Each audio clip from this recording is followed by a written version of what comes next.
Shalom keluarga damai, kembali dalam Sapaan Damai Sejahtera 15 Agustus 2022. Mari Bapak Ibu Saudara, sebelum kita mendengarkan firman Tuhan, kita bersama-sama bersatu di dalam doa. Bapa kami yang bertata di dalam kerajaan surga, saat ini kami sungguh mengucap syukur ya Tuhan untuk segala anugerah, kesempatan untuk kami bisa menikmati hari yang baru dengan kekuatan yang baru daripada Tuhan. Kalau saat ini ya Tuhan kami mau kembali duduk diam di bawah kaki Tuhan, mau merenungkan firman Tuhan, kiranya Allah Roh Kudus menolong setiap kami untuk kami bisa mengerti dan kami dimampukan untuk melakukannya di dalam kehidupan kami sehari-hari. Terima kasih Tuhan Yesus, di dalam nama Tuhan Yesus kami berdoa dan siap mendengarkan kebenaran firman-Mu. Amin. Bapak Ibu Saudara, perenungan firman Tuhan kita pada hari ini terambil di dalam 1 Yohanes 4, ayatnya yang pertama hingga ayatnya yang ke-6. 1 Yohanes 4, ayat yang pertama hingga ayat yang ke-6, demikian bunyi firman Tuhan. Roh Allah dan roh antikristus. Saudara-saudaraku yang kekasih, janganlah percaya akan setiap roh, tetapi ujilah roh-roh itu. Apakah mereka berasal dari Allah? Sebab banyak nabi-nabi palsu yang telah muncul dan pergi ke seluruh dunia. Demikianlah kita mengenal roh Allah. Setiap roh yang mengaku bahwa Yesus Kristus telah datang sebagai manusia berasal dari Allah. Dan setiap roh yang tidak mengaku Yesus tidak berasal dari Allah.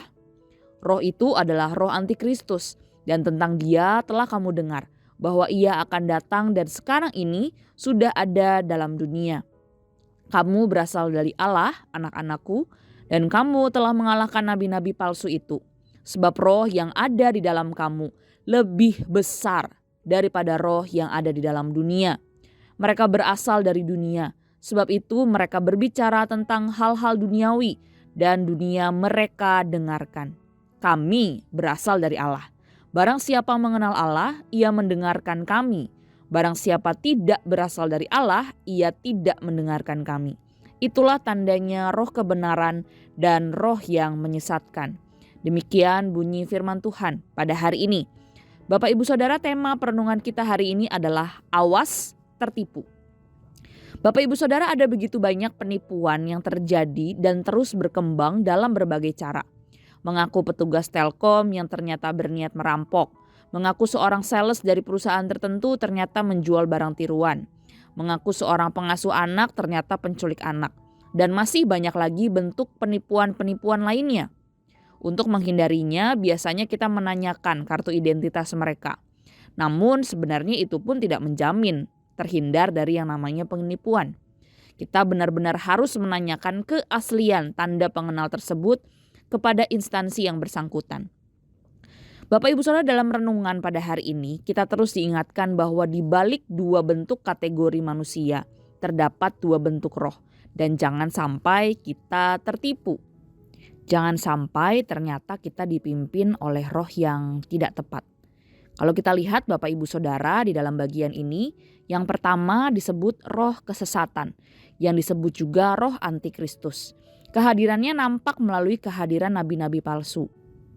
Mereka sangat giat untuk mengajar kesesatan dan sangat aktif mencari pengikut. Isi ajaran mereka adalah Yesus bukan manusia, karena bagi mereka kemanusiaan Yesus hanya bersifat sementara. Namun mereka menerima Yesus sebagai Allah. Ajaran demikian tidak berasal dari roh kebenaran, tapi roh kesesatan. Bapak Ibu Saudara, seringkali ajaran-ajaran ini juga berkembang di masa-masa saat ini. Berisi tentang Yesus bukan Allah, bukan manusia, bahkan Yesus yang tidak bangkit dan lain-lain sebagainya. Bapak Ibu Saudara, hati-hati dengan ajaran-ajaran yang seperti demikian.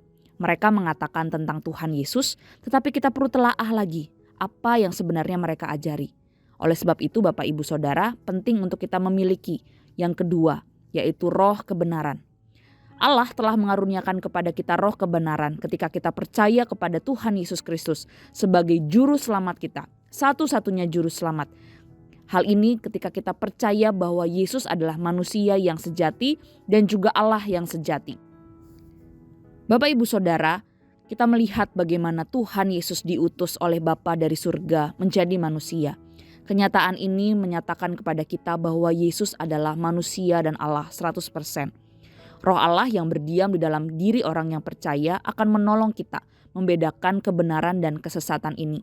Jika kita sungguh-sungguh dipimpin oleh roh kebenaran itu, kita akan percaya Yesus sebagai juru selamat yang datang ke dunia untuk menyelamatkan kita, dan tidak ada keselamatan di luar Yesus Kristus. Oleh sebab itu, kita perlu memperhatikan bagian ini. Kita perlu memperhatikan pengajaran, ajaran yang kita terima.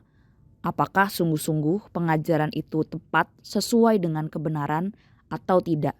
Jangan sampai kita tertipu dengan hal-hal rohani namun sebenarnya membawa kita kepada kesesatan. Betapa sulitnya menguji status dan identitas seseorang. Masih lebih mudah dibandingkan menguji roh. Apakah seseorang berasal dari Allah atau bukan? Siapa saja yang bukan dari Allah adalah nabi-nabi palsu yang tidak menyuarakan kebenaran karena mereka tidak mengakui Kristus. Mereka bicara mengenai dunia kepada dunia dan dunia mendengarkan mereka. Inti dari ajaran mereka adalah dunia. Sebaliknya, siapa yang berasal dari Allah pasti mengakui Yesus Kristus dan menyuarakan kebenaran. Dunia memang tidak mau mendengarkan, tetapi orang-orang yang mau mengenal Tuhan mau mendengarkannya. Lalu bagaimana kita menguji seseorang dari Allah atau bukan? Seseorang bukan dari Allah akan melakukan segala sesuatu untuk menyenangkan dunia, mengikuti cara dunia, menceritakan yang enak didengar di telinga, menjanjikan sesuatu kenikmatan dengan cara yang mudah, memanipulasi kebahagiaan, mencemarkan hidup demi kepuasan, dan tidak menghargai pemberian Tuhan.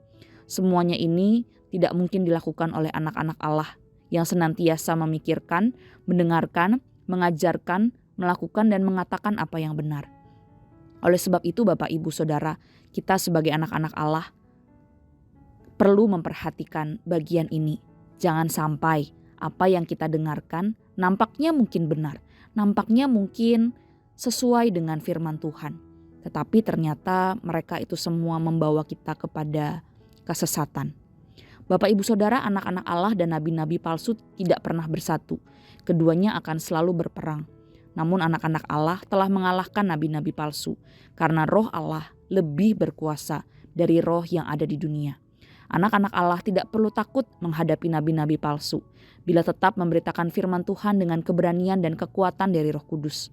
Kemenangan kita bukan berasal dari kekuatan diri dan bukan merupakan kemenangan fisik, tetapi kemenangan rohani karena Allah sendiri yang telah, sedang, dan akan terus berperang bersama-sama dengan kita.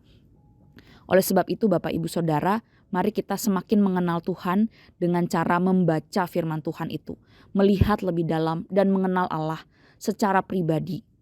Dengan cara itulah kita benar-benar mengenal siapa Allah.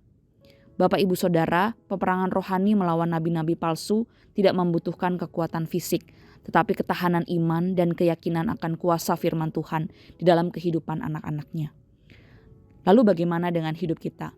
Apakah kita sudah mau hidup benar dan bahkan hidup dipimpin oleh kebenaran, roh kebenaran itu? Jika iya, mari kita sungguh-sungguh mengenal kebenaran itu dengan membaca firman Tuhan, mengenal Tuhan lebih dalam, sehingga melalui kebenaran firman Tuhan itu kita ditunjukkan, kita dipimpin bagaimana caranya kita hidup, sehingga hidup kita ini sungguh-sungguh berkenan di hadapan Tuhan. Mari kita terus memohon roh kebenaran itu menuntun hidup kita agar kita hidup benar di hadapan Allah. Mari Bapak Ibu Saudara, kita merenungkan firman Tuhan ini, kita berdoa bersama-sama. Tuhan Yesus, terima kasih karena Tuhan adalah Tuhan yang menuntun kehidupan kami. Kami bersyukur untuk Roh Kudus yang Tuhan berikan untuk menolong kami mengerti apa yang sebenarnya menjadi kebenaran firman Tuhan. Oleh sebab itu ya Tuhan, kami minta pertolongan, minta tuntunan Roh Kudus untuk menolong kami mengerti firman Tuhan dan bahkan kami semakin mengenal Tuhan. Sehingga melalui kehidupan kami pun dituntun sehingga kami menyenangkan hati Tuhan dan hidup berkenan di hadapan Tuhan. Terima kasih Tuhan Yesus, kiranya Tuhan sendiri yang menolong kami untuk melakukan kebenaran firman Tuhan ini. Di dalam nama Tuhan Yesus kami berdoa dan mengucap syukur. Amin. Selamat beraktivitas Bapak Ibu Saudara, Tuhan Yesus memberkati.